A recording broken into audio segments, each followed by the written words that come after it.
I just want to go back to some of the stuff you said after the Rutgers game. You talked about some of the success you've had running your system just a few years ago. And I just want to ask you to elaborate a little more on what you consider your system and where you've seen kind of that go wrong a little bit this year. Well, I mean, I'm sorry, John, but whatever happened and whatever was said at the Rutgers game, we moved past that now. We're moving forward to, Wisconsin, and that's what's been our focal point is, getting better, getting prepared for Wisconsin.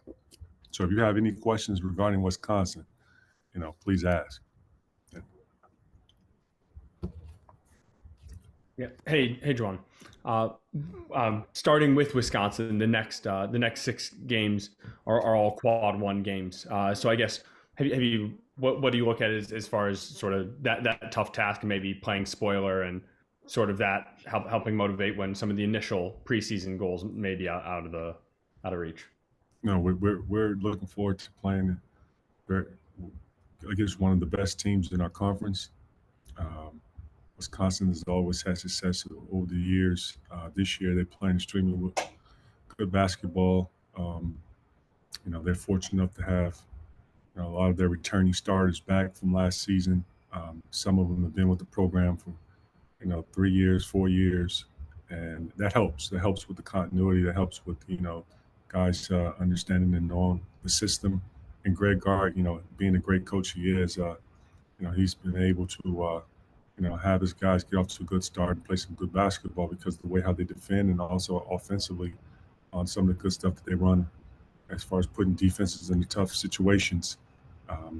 So, coming in a home game, your main goal is to come out and do whatever you can to make sure that you give your home crowd, something to cheer for, and at the end, you be the last team, standing with a victory. So that's our mindset going into this ball game. Next question.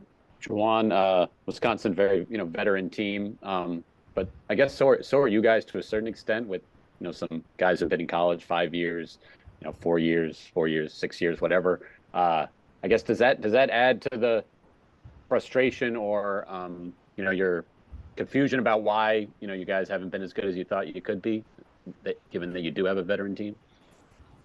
Well, and like I said earlier, I mean, you have a team like Wisconsin and also Michigan State. When you have a group of guys who have been through your program for more than 1 year.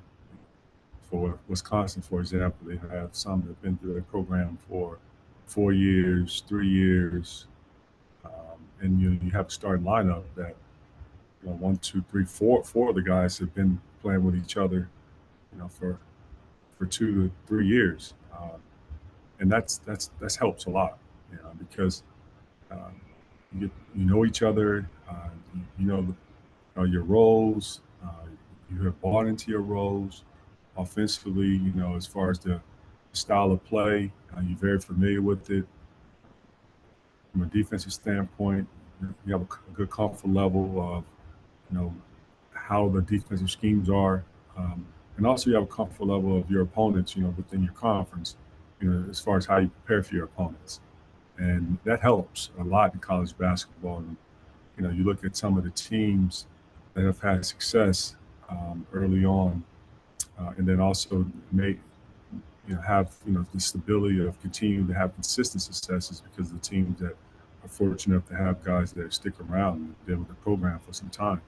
So with us, yes, you said we have some veteran guys, but you having guys that only been with our program for months, and it takes time to pick up a lot as far as what roles, style of play on both ends of the floor, whether it's offensively or defensively, a different role that you have been playing at your other school, and maybe a bigger role now here with Michigan that you may have had a lesser role with your other school. So, that's a lot to take on, but I admire how our guys have been accepting to it. Okay, thanks. I guess how do you get the program to that spot then if the guys are good at college basketball playing well, they go to the NBA, right? And like we had 2 guys move on to the NBA, and fortunate enough for them, they were first round lottery picks.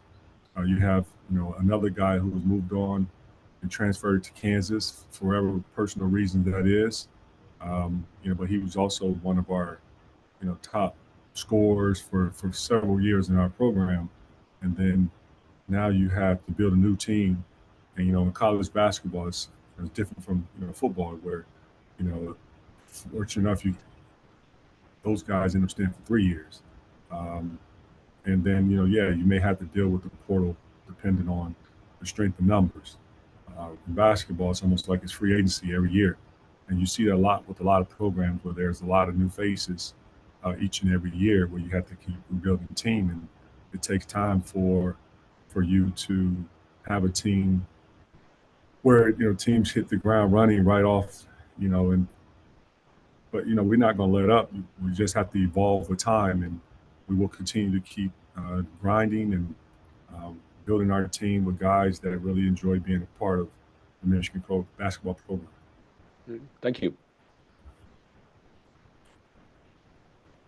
Juwan, you mentioned after the Rutgers game that the buy-in, you wanted it to come from both directions. Have you seen what you've wanted in practice these last couple of days, or will it take until a game like tomorrow to show that buy-in? Well, we have this day, hasn't just started, just begun.